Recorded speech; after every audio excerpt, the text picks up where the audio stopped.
আমি আমার সমস্ত শত্রুদেরকে ক্ষমা করে দিব, কিন্তু তাদেরকে কখনোই ক্ষমা করব না যারা আমার রিজিক এবং আমার সম্মানের দুশমন।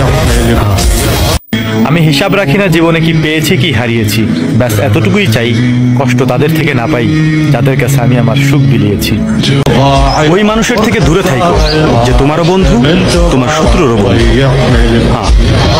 তুমি তো দিয়েছ দেখিয়ে আলোর পথ, বলেছ সে পথে মিলবে রহমত। কেন যে ভুল পথে আমি, কেন যে ভুল পথে আমি করলাম জীবনে পার। কবরে হাসরে কি হবে আমার, কবরে হাসরে কি হবে।